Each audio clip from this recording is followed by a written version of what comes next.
So let's go back a little bit. You know, talk about, unfortunately your pro career ended because of injury. Um, Mhm. but when you were in college, were you thinking, hey, I want to be a pro player? I'm not thinking beyond that. Or were you thinking about a career after a pro career? Because even if you didn't get injured, pro careers have just so much years to them. Yeah. Were you thinking long term? Were you just thinking, hey, I can't wait to be a pro. I'll worry about afterwards, what comes next. Yeah. What was going on back then in college?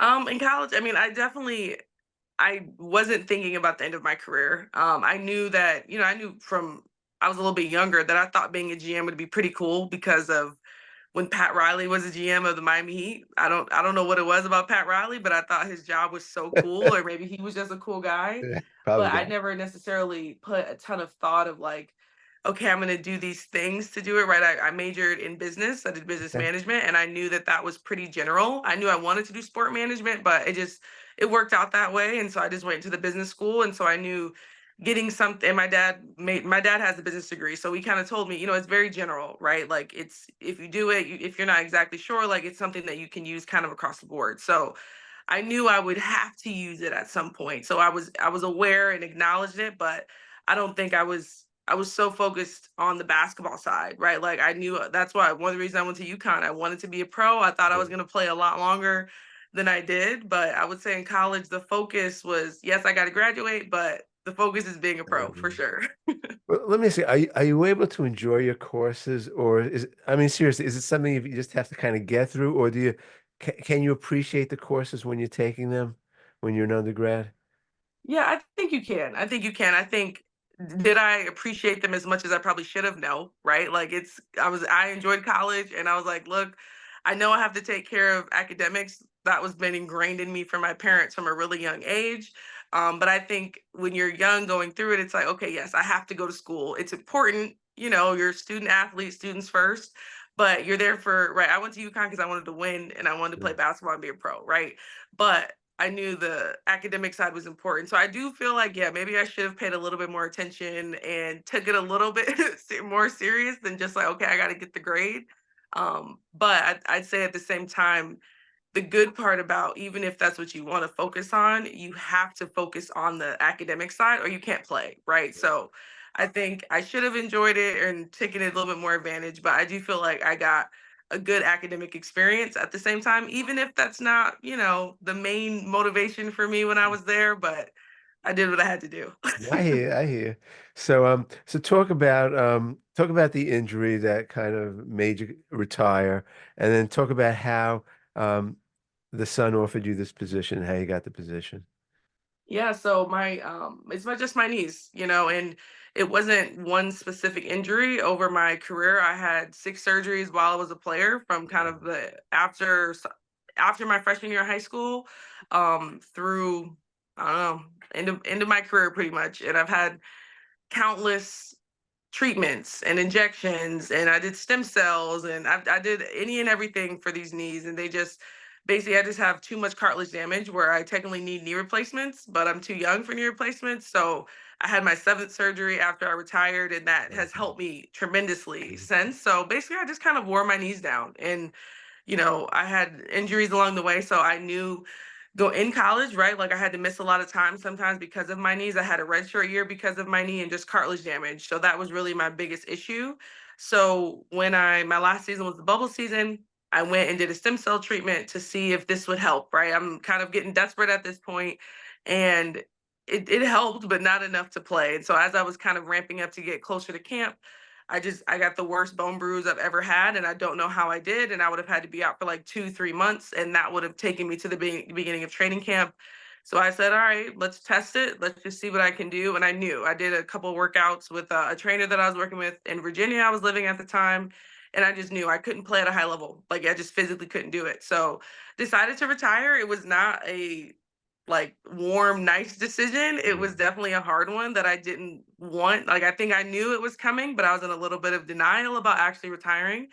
And so really I kind of, talked to my family and decide on it, and I just let the close people know. So that was like coach and my high school coach and different people that I just kind of reached out to and just told them like, yep, I'm retiring. My knees are they're used up, things like that. So from there, about a week later, I announced it on social media. And a few days after that, one of the owners from the Connecticut Sun gave me a call and asked, they said they were, in this whole kind of revamp of the organization. They had just hired Jen Rosati. They didn't announce it yet, but had just hired her as president. And they asked if I was interested in a new position that they were creating, which is the director of franchise development.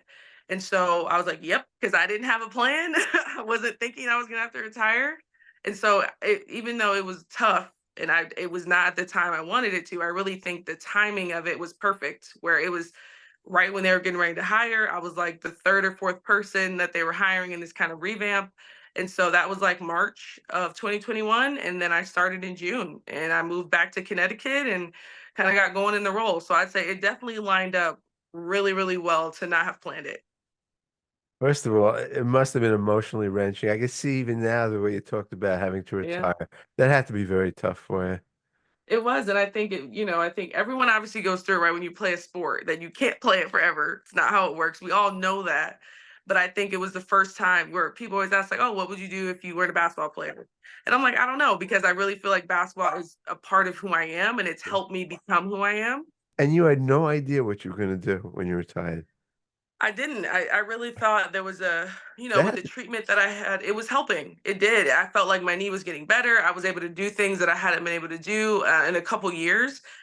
But it was just as I started doing the pounding and the ramp up, I just couldn't take it. And so I realized, that I literally couldn't, even if I wanted to. And so it was like the first time where I felt like there was something I really wanted to do and I couldn't. Like I just physically couldn't do it. And so I think I started going through a little bit of like an identity crisis and my body's failing me. And then and I think the hard part is, all my friends were still playing, like it wasn't like I was at the age where all my friends are retiring and things. So it was definitely tough, and especially when you don't necessarily have a plan. Like, I mean, my parents are great, and I knew I would be supported yeah. whether I had a job or not, but I think it was the first time where it kind of hit me that, like, what I've literally dedicated my whole life to up to this point is over. And it's like, now what? Or what am I supposed to do?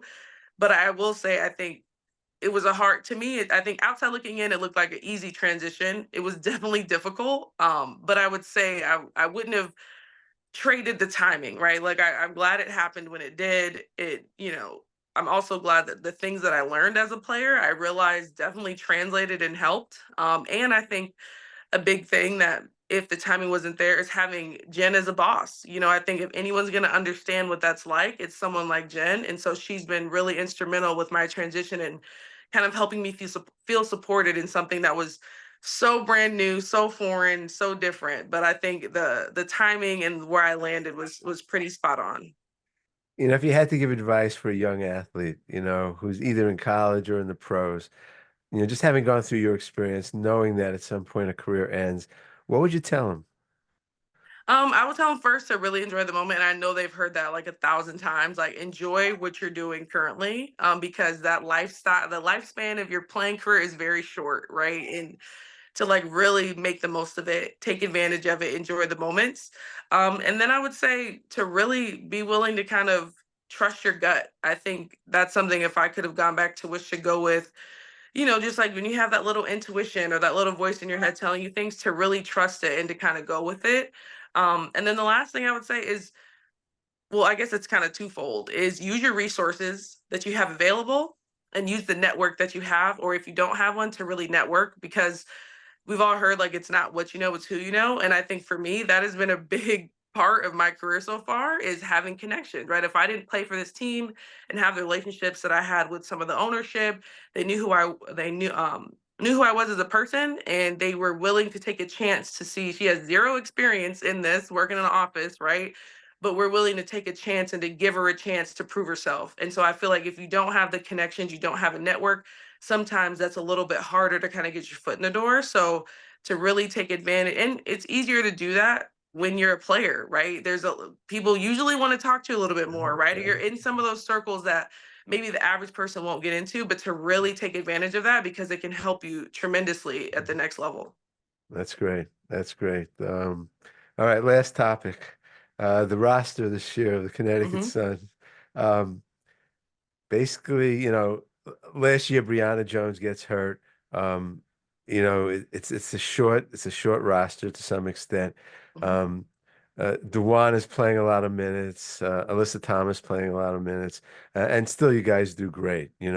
Um, um, did, did they wear down, do you think, in the playoffs? I mean, was the roster just too short? And I mean, Dewana was amazing. She played Mhm. like every position, and both players, they play both ends of the court. They give 1,000%.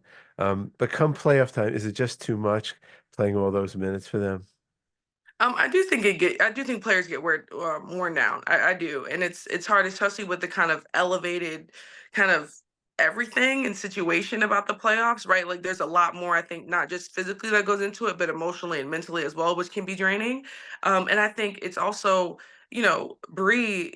She's like cornerstone of our team, right? Like we don't have any other player that plays like her, kind of the way she plays, the space she can take up, how she uses her body, the attention that she pulls because she can, hit from the middle. I think she's a hard one to fill. And so I also think for like DB, right? Like she was playing the five a lot and like DB's a three, Right, like right. she didn't enjoy guarding the fives, right? Like that wasn't what she wanted to do, but she did it pretty well.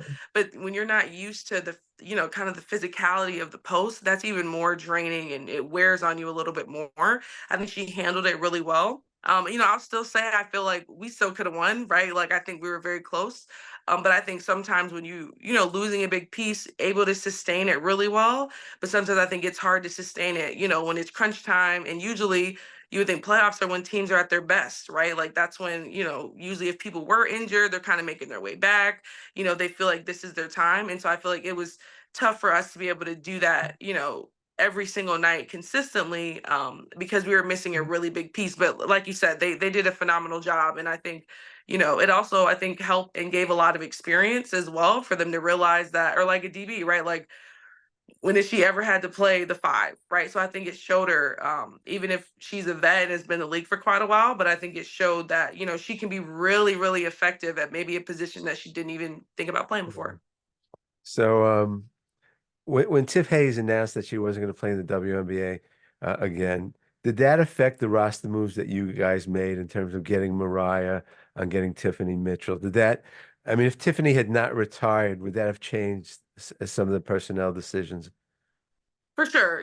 I think if you look at the twos in the league, I don't know that there's many two-way twos that are better than Tiffany. She was dynamic for us and played really, really well. And just having someone that's that good, that can shoot it, that can get to the rim and really create her own shot, that's a big piece to Mhm. fill. And we felt first we were like, is there any way that you just want to come back, right? Like just come back for another year because she was so good for us and she's such a good defender. I think that's a little bit underrated about her game, but she really gets into people, and the way she plays is so hard. And we felt like we have to get good guard play, right? Like it's not something that that's not that we knew that wasn't important. So I think if she was on the team, yes, I think our roster would look a little different. Okay. But when she decided to retire from the WNBA, it was like, all right, we got to fill in the guard spot. Because obviously we have, DBAT, Breezy, we know that's set in stone. So she definitely made an impact kind of on the roster this year. So you're going to go into the season with three starters not on the team anymore, Rebecca Allen, Mhm. Natisha Heidemann, and Tiffany. Um, Yeah, we could talk for hours about it, those Mhm. players. But let's talk about Natisha a little bit. She's kind of in the prime of her career. Mhm. She's young. You trade her for an older player. Um, and also, listen, she's been with the team 5 years. She's been a Mhm. cornerstone of a team that went to the finals twice in the Yep. last few years. Um, was that a hard decision forget about the business side of things. Mhm. I mean, you've experienced being traded. Was that hard to kind of trade someone like that who was really a big piece of your franchise? Yeah, for sure. And I think that's the hardest part of the job, I would say. Luckily, I'm not at the position yet where I'm the one that has to like pull the trigger and, do that stuff, but I think it's always hard. Or let's say like last year when it was Jazz Thomas, right? Someone that has been on the team for a really long time. You really feel like, and obviously with playing with them also, it's like a different, I think, connection when they've been your teammate versus just like, okay, yep, I'm in the front office and they're a player on the team.